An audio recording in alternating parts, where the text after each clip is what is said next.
Good evening. This is the 37th time I have spoken to you from this office, where so many decisions have been made that shape the history of this nation. Each time I have done so to discuss with you some matter that I believe affected the national interest. In all the decisions I have made in my public life, I have always tried to do what was best for the nation.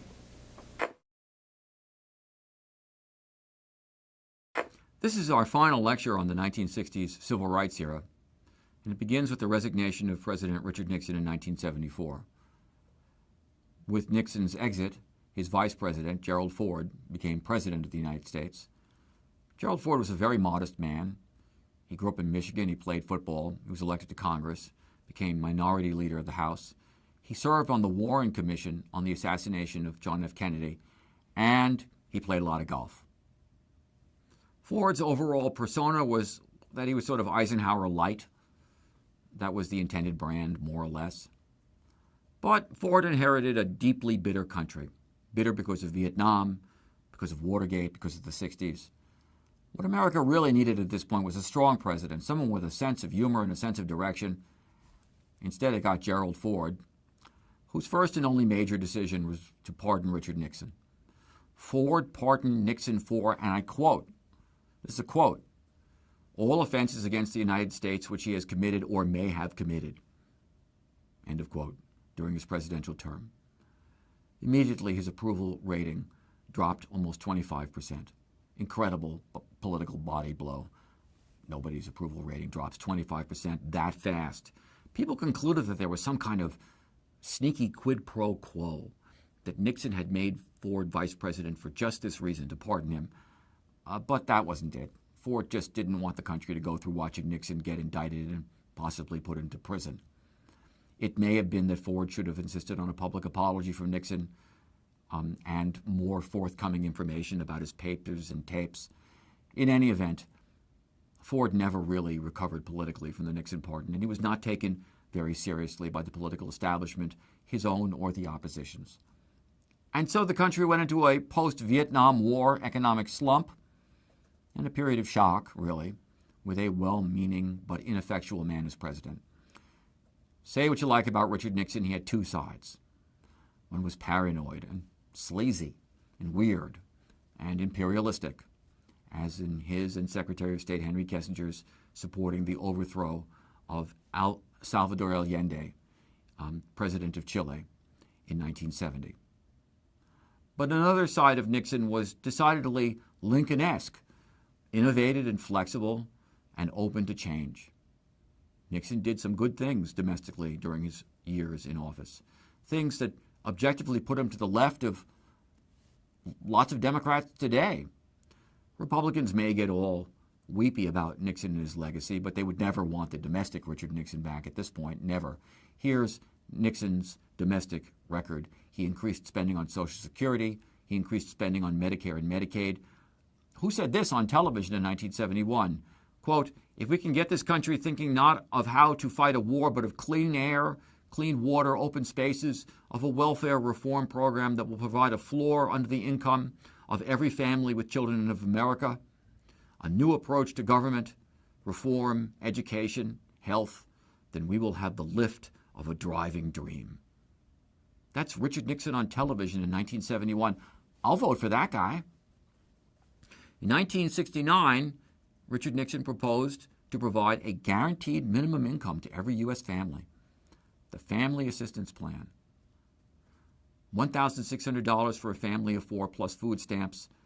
That's about $10,000 a year in our dollars. Daniel Patrick Moynihan was Nixon's urban affairs advisor. He was a Harvard professor, and he was a Democrat, and here's what he said, and I quote, the problem of poor people is that they don't have enough money. Cold cash. It's a surprisingly good cure for a lot of social ills. Nixon argued, just give the poor money. The bill failed in the Senate. Liberals said it wasn't enough. Conservatives said it was too much. A year later, George McGovern would propose the exact same thing and be excoriated for it. In 1970, Richard Nixon signed into law crucial bills the Environmental Protection Agency, the Occupational Safety and Health Administration, and the Endangered Species Act. These bills had broad powers to enforce workplace safety regulations and federal environmental laws and to protect wild animals. And this guy was a Republican. Often Nixon, once he created these agencies, did everything he could to rein them in. He cut their budgets. He spied on their agency leaders. He distrusted them. But Ford had none of Nixon's flexibility. His blanket distrust of government made him incapable of promoting effective policies. By the mid-1970s, inflation was out of control. This had started with Vietnam spending. Then there was an oil crisis that came out of the Middle East. Ford's response to this was a voluntary program titled Whip Inflation Now, which acronyms, of course, is WIN, which urged businesses to restrain prices on their own. Very Herbert Hoover-esque an idea it was, and of course it worked just as well as Hoover's programs had during the early 1930s. In other words, it didn't work. Then came the Ford recession, as it was called. Unemployment went up to 8.3%, way above what it is now. Stagflation, people started calling the situation the economy faced. Inflation and unemployment, the inflation caused by war and oil prices. On top of that, in New York City, the city's banks announced that they would no longer lend the city money. As a result, the city began destroying everything that had been good about New York. It ended free tuition at the city university, which had existed in that form since the 1850s. It ended free admission to museums. It closed down libraries, hospitals, school programs. Finally, the city begged the federal government for a bailout, just like one that Chrysler Auto had gotten several years before. And I remember that when Ford refused, the New York Post put out a headline, "Ford to City, Drop Dead," which became a prominent nail in Ford's political coffin in the 1976 presidential campaign. In this context, the prospects for a Democratic president looked pretty tasty. And it was in this context that I first met one of California's governors, Governor Jerry Brown, who ran for president in 1976. So desperate was Jerry Brown for attention that one day I was walking down Fifth Avenue in New York City, and a couple of Brown campaign aides walked up to me. "Hey there," they said, "want to see Jerry Brown at a press conference?" They were acting like it was really important for me to be there. Please remember, we're talking about a 21-year-old record store clerk. So what the heck, I went to this office, and there he was with a couple of television cameras and aides, and about 4 people who looked like they enjoyed equal political significance to myself. And he talked a lot about how important it was that America colonize Mars or something. And a couple of the television crews asked him some questions, and I split. Then there was Jimmy Carter. I saw a television ad for Jimmy Carter during the 1976 primary season, and I turned to a friend, and I remember this like it was yesterday. I said, there was no way this loser could become president. The ad was so homey and badly produced. Wrong. Jimmy Carter had been the governor of Georgia, and maybe you know he had a peanut farm. He was a Baptist, and his sister Ruth Carter Stapleton was a faith healer and a mystic. I once helped her get a record at Sam Goody's. I wish I could remember what. But Carter did something which would become the standard operating procedure in post-Watergate Vietnam America. He would position himself as someone who was from outside the government. The trajectory of American conservatism as it developed through the end of the 20th century would steadily rise with the mantra that the government is part of the problem, not part of the solution. And the rule changes that had allowed George McGovern to win the 1972 nomination with an emphasis on direct primaries and grassroots participation would now help Carter as well. It was a statement as to how disillusioned Americans were that Carter's most famous promise was, and I'll quote, "I will never lie to you." Carter's ability to position himself as an outsider and Ford's pardon of Nixon enabled Carter to squish by with 50.1% of the vote. "It's time for the people to run the government," Jimmy Carter declared. In this spirit, Carter openly walked from Capitol Hill to the White House with his wife, Rosalind, and daughter, Amy, to make his inaugural speech. We should appreciate this gesture.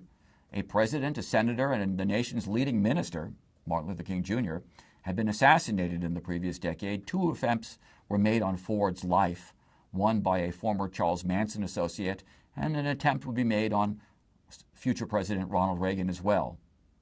Upon entering office, Carter also initiated a controversial pardon, about 10,000 Vietnam War-era draft resistors, or Dodgers, depending on your politics. To many Vietnam veterans, this was an outrage. To many anti-war activists, it had fallen short of what they wanted, general amnesty, not a pardon. They felt the resistors had done nothing to be pardoned for. The truth, though, was that so many men had refused to be inducted into the draft that the pardon was a tacit recognition that the selective service system had completely broken down and would have to be built up anew. Ultimately, the solution would be a volunteer army, which may not have been such a great thing.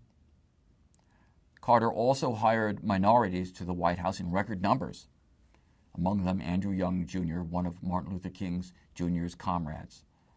But these issues were eclipsed by an attempt to deal with America's energy and economic policy. The same things that had hurt Ford were now barreling at Carter. Inflation at around 10%, with a very slow rate of economic growth and unemployment unacceptably high. Much of this was caused by an embargo on oil initiated by many of the oil-producing Gulf states who were upset about Western support for Israel during the 1973 war between that country and Egypt. To these problems, Carter proposed laws that anticipated the next president's solution to problems. Thinking that it would make America more competitive, Carter enacted the deregulation of the airline industry, which is why you no longer have control over your arms and legs when you fly in airplanes. He inaugurated tax cuts for wealthy Americans, thinking it would stimulate investment. He repealed usury laws, laws banning high interest rates, which is why you can wind up with a 25% interest rate on your credit card. And he tried to tackle U.S. energy policy. I remember watching TV, and there was Jimmy in his sweater. We had to become energy independent, he declared. We had to reduce imported oil, and that meant supporting more nuclear power plants. This divided Americans who wanted cheaper energy, but were also nervous about the plants themselves, especially when an ex-engineer at Indian Point Nuclear Plant No. 2 in New York declared the site, quote, an accident waiting to happen. Then, in March 1979, I woke up one morning and read that almost 1 million gallons of water had burst from the cooling unit of the 3 Mile Island nuclear power plant in Pennsylvania. It happened on a Friday. I calculated the distance between Harrisburg, Pennsylvania, and New York City, and decided that this would be a great weekend to visit friends in Boston, hang out, get a few hundred miles between me and the big impending nuke. By this point, Carter had become rather tired of being president, I think. He called for further relaxation on price controls and taxes on profits to go to mass transportation, but Congress did nothing. In part, this was because Jimmy Carter wasn't all that good at handling Congress. He didn't have much of Lyndon Johnson's political skill. It had been kind of a historical fluke that he even became president. But Carter decided to go for a kind of educational retreat to Camp David and to send for wisdom and insight, sort of the way that you send for takeout pizza or the like. And a whole generation of academics and economists and theologians and journalists came and went as Jimmy and Rosalind listened and scribbled notes at the Camp David military base in Maryland. And Jimmy, the non-politician, came back from Mount Zion and decided that it was time to deal America a lecture. The nation was suffering from self-indulgence, he explained, and had abandoned old values. And I quote, in a nation that was proud of hard work, strong families, close-knit communities, and our faith in God, too many of us now tend to worship self-indulgence and consumption. But we've discovered that owning things and consuming things does not satisfy our longing for meaning. Piling up material goods cannot fill the emptiness of lives which have no confidence or purpose. Now, I don't know how many of you plan to run for public office, but if you do, here's some free advice. Try not to tell your constituents that their lives have no confidence or purpose. To be fair, Carter really believed that the road back to restoration of values meant that people had to be more involved in their government. Carter didn't think of government as a bureaucracy. He thought of it as a place where people met to solve problems, and as Americans had during the Progressive era and the New Deal and the Great Society era. But what critics would call his malaise speech was preachy, and it blamed Americans, and Americans hate to be blamed for anything. By 1980, a miserable 21% of the public approved of Jimmy Carter's performance. Once again, he sent an energy bill to Congress, and once again, it quickly ran out of gas. In a year, Jimmy Carter would be replaced by a president who would agree that America had lost its way and that it had become fragmented and self-indulgent. The next president believed that the road to restoration lay in the dismantling of government. By 1979, people were already referring to the Carter administration as a failed presidency. This was a rather odd assessment. The previous president had been in office for 3 years and accomplished nothing except pardoning the one before him, who had resigned in disgrace, and the one before him had given up after getting us into a pointless war. In a sense, Carter's failure was the failure to meet the high expectations the American people had of him, while indeed expecting rather little of themselves. And meanwhile, the economy was a mess of contradictions: recession, inflation, an oil shortage, and now something else. By the 1970s, America was entering into the post-World War II economy. The rest of the industrial world, particularly West Germany as it was called, and Japan, had recovered from the Second World War, and since their infrastructure had been largely destroyed, they had built new ones. The United States, on the other hand, had rested on industrial laurels based on industries formed in the 1920s and 1930s, and in some instances, most notably steel, in the 1880s and 1890s. Our advantage during the 1950s and 60s was largely based on the fact that our competitors were still picking up the pieces, and in that context, we built an industrial house of cards. The American automobile system was based on a throwaway consumer culture. You bought a car, scrapped it, and got a new one every 2 or 3 years.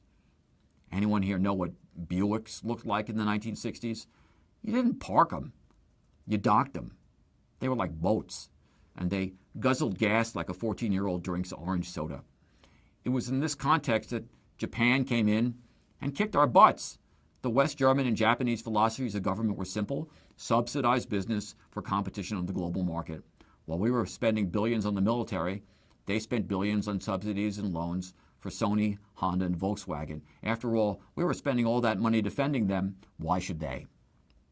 The result was that they developed cheap, durable, high-mileage cars that drove and drove for years. The result was that Detroit, the symbol of the automobile industry in the USA, collapsed.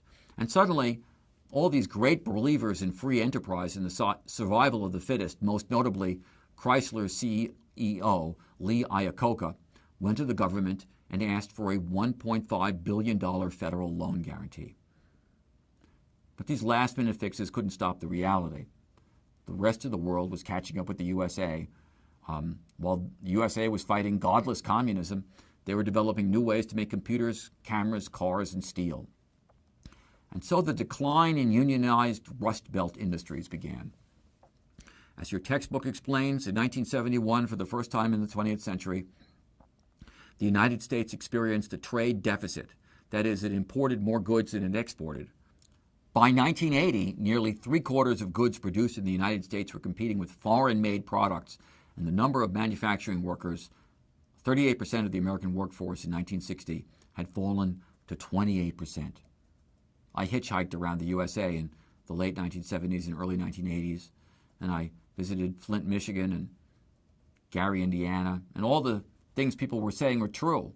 Boarded up downtown storefront areas. Lots of people I spoke to wanted to know where the jobs were as they put their possessions into duffel bags and queued up at Greyhound bus stations. Between this, the Vietnam War, and Watergate came a generation of people who increasingly defined their lives in private rather than public terms. Unlike the 50s generation, however, they didn't do it out of fear, but disillusionment. The novelist Tom Wolfe called them the me generation. To the delight of neurologists and knee surgeons, they jogged fanatically. Their guru was a man named Jim Fixx, who died of a heart attack while jogging. They flocked to movies like Eric Siegel's Love Story, a romance between two college students, and one of the protagonists famously declares the utter absurdity that, quote, love means never having to say you are sorry. They bought brownstones in gentrified former inner-city neighborhoods, a phenomenon eventually critiqued in Spike Lee's movie Do the Right Thing. Eventually, a word was invented for them: young urban professionals, or yuppies. It was in this context that Young Americans for Freedom's call for a society which allowed the free market to do its thing became increasingly attractive. It's not like everybody in America suddenly joined Young Americans for Freedom, but even if they were culturally liberal, they saw in this credo the space for them to live completely private lives, lives in which public questions and civil responsibilities became impediments. Ironically, this generation of young people did not see the many ways that their indifference was being subsidized by the government. The generation of 20 and 30-somethings, for example, was the first generation of young adults who didn't have to worry as much as in the past about caring for their parents because their parents now had Medicare. Meanwhile, their parents were busily pursuing the politics of something for nothing for themselves. In the 1930s, something in California for nothing meant crackpot crusades like the Ham and Eggs Retirement Revolt. It was called the Ham and Eggs Movement, and the voters were calling for giving citizens over 50 money every Thursday, $30 every Thursday. Now, in the late 1970s, Californians got a new idea. They just shouldn't have to pay very much money in property taxes. Thus, they glommed onto Proposition 13 in 1978. Proposition 13 dramatically cut property taxes in California. The worst thing about it was not that it cut residential taxes for residential housing, albeit very unequally, but that it cut commercial real estate taxes as well, and it made it extremely difficult for the state legislature to pass new taxes when necessary. Suddenly, all the preoccupations of the 1960s, spiritual growth, sexual freedom, personal freedom, feminism, became recontextualized not as transformative communal movements, but as enhancements to private life. Meanwhile, a huge backlash against a woman's right to choose emerged at the same time. The fight over abortion has several contentious layers around it. There's the question of the privacy rights of the pregnant woman. There's the question of the legal status of the fetus. And there is the debate over whether the primary role of women in society is reproductive.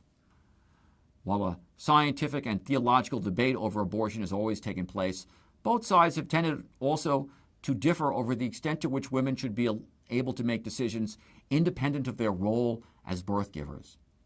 The anti-abortion movement that emerged in the late 70s was closely aligned with religious groups that saw the legality of abortion as a threat to family values generally meaning the patriarchal family, the family, in which the man functioned as breadwinner and the woman functioned as the keeper of the home. When in 1978, 20,000 feminists gathered in Houston, Texas for the National Women's Conference, a lawyer named Phyllis Schlafly staged a counter-rally of 8,000 women, and she declared in a famous speech, "The American people do not want government-funded abortion." Meanwhile, the anti-abortion movement very effectively eroded abortion rights around the edges. In 1976, Congress made it unlawful for abortions to be financed via Medicare, and President Carter signed that into law. When asked at a press conference if this didn't mean that your access to abortion depended upon your class or economic background, Carter replied, "Life is sometimes unfair." In 1978, military personnel were prohibited from using their health benefits to have an abortion. In the 1980s and 1990s, questions such as third trimester abortions or whether minors could have abortions without the consent of their parents would become the subject of long legal and legislative battles and the subject of uncomfortable public ethical debates. Yes, sure, in theory, a minor should get her parents' permission before having an abortion, but how qualified were the parents to give this consent, others countered, if under their watch their 13-year-old kid got pregnant in the first place? A similarly divisive debate played itself out over busing. Busing is a bad word to describe what the debate was really about. Millions of kids in America, especially in the kindergarten to sixth grade period, go to school in buses. Nobody is opposed to kids going to school in buses. What many parents in the North were opposed to was not busing, but the use of buses to achieve integration. That is, the integration of middle-class white kids with inner-city Black and Latino kids by driving them in buses to schools outside their immediate neighborhoods. This political reality played itself out in 1974 when a federal judge ordered Boston's heavily segregated schools to integrate. This would have included the integration of overwhelmingly white Irish Catholic schools in Southie Boston, as it is called.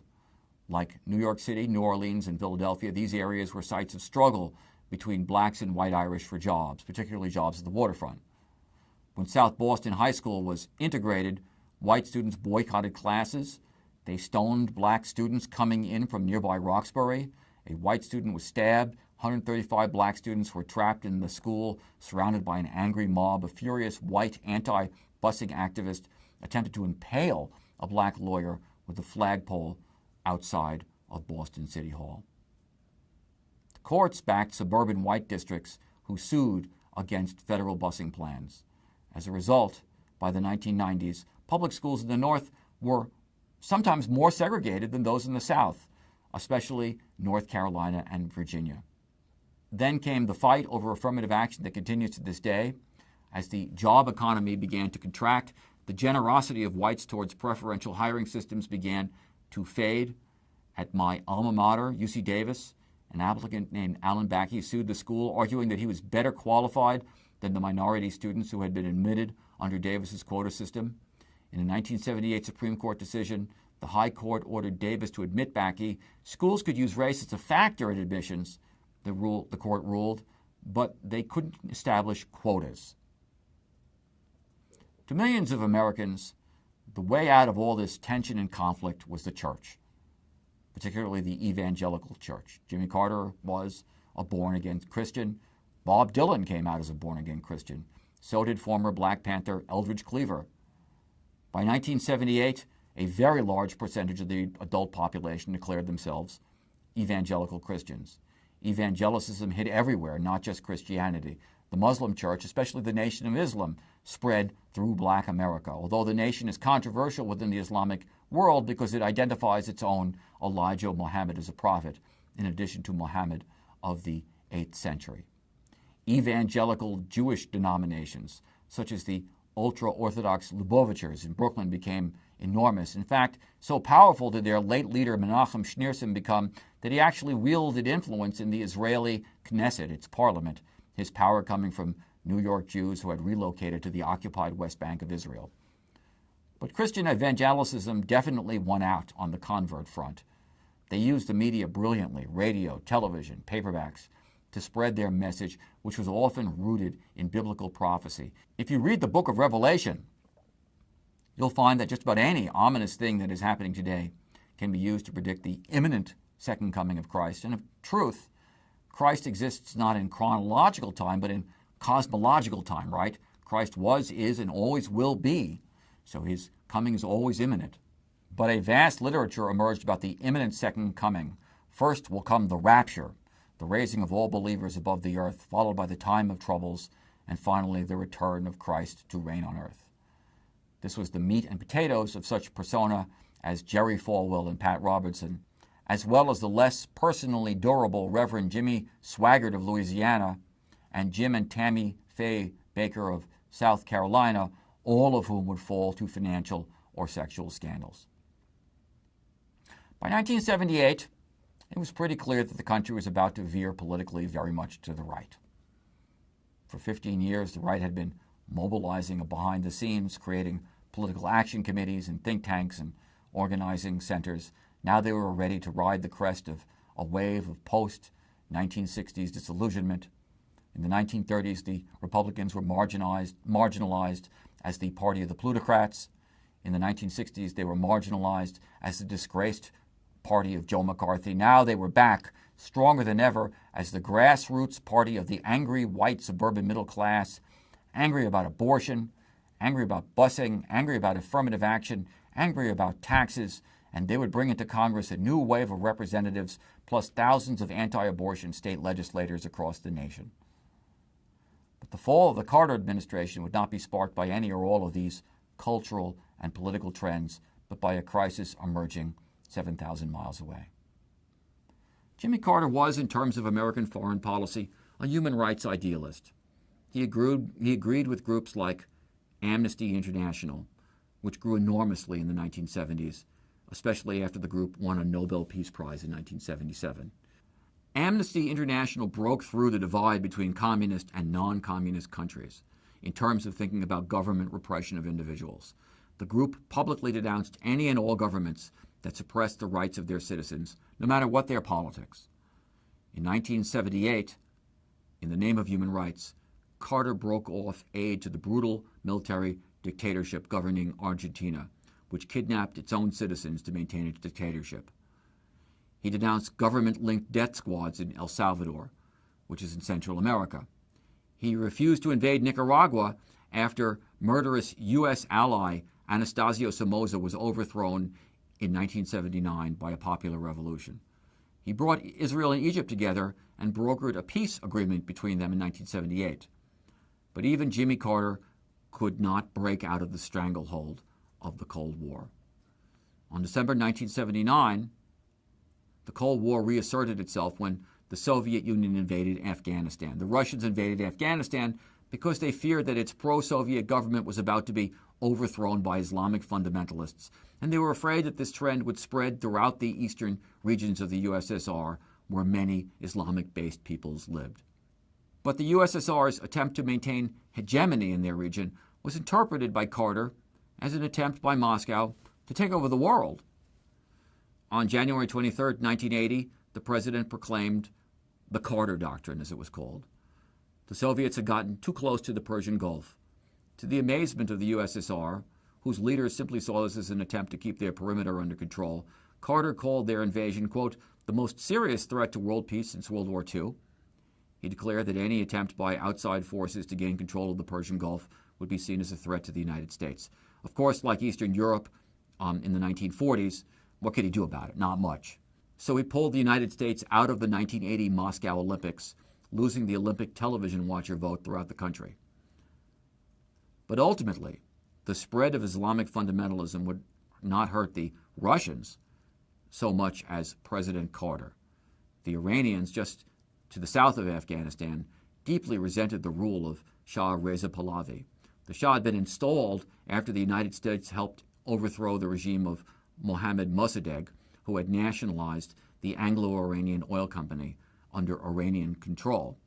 Mossadegh then tried to cut a deal with the United States. When it refused, he turned to Moscow. This activated the CIA, which overthrew Mossadegh in tandem with the British and put into power a pro-Western monarch, Shah Reza Pahlavi. The Shah, as he was called, had his good and his bad side. He modernized Iran's school system. He opened many new opportunities up for women. They could go to college. They could become professors. They could go into the professions under the Shah. He also had an extensive network of secret police, the Savak, who mercilessly tortured political dissidents and jailed thousands of people who publicly disagreed with his policies. A combination of Islamic fundamentalism and disillusionment with the Shah's police state led to the Iranian Revolution of 1979 under the leadership of Ayatollah Khomeini. In 1979, the Shah came to the United States with the permission of President Carter for cancer treatment.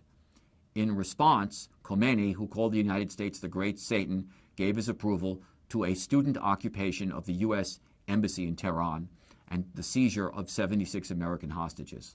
For the rest of Carter's term, the hostage crisis was the story. Everyone became obsessed with the hostages, especially President Carter. He attempted a rescue of the hostages with 3 helicopters. During the event, they got stuck in a dust storm, and one collided with a transport plane, killing 8 Americans. For Carter's impending opponent in the 1980 election, the Iranian hostage situation was a sign of American decline on the world stage. Everybody knew, or felt that they knew, that somehow Ronald Reagan would never put up with such a thing, and that if he had been elected president, it would just never have happened in the first place. The stage was set for a major shift in American politics away from 20th century liberalism and towards something else. On election night in the year 1980, I was working the late shift in a printing plant in New York City, listening to the election reports. In the early evening, it was announced that Jimmy Carter had conceded the election, To the great dismay of California Democrats, he conceded before many Democratic West Coasters had gone to the polls, and the result was that several California Democrats in the House lost their seats. The Ronald Reagan landslide of 1980 was a bloodbath for the Democrats in the Senate, and now the Republicans recaptured it, and they reduced the Democratic majority in the House from 119 to 50. And with Reagan came a new mantra, a mantra that spoke less to the actual historical experience of Americans and more to their personal bitterness over the last 20 years. Government is not the solution to our problems, Reagan declared. Government is the problem. In our last discussion, we will talk about the Reagan era, Ronald Reagan's ideas about freedom, and the meaning of those ideas for our time.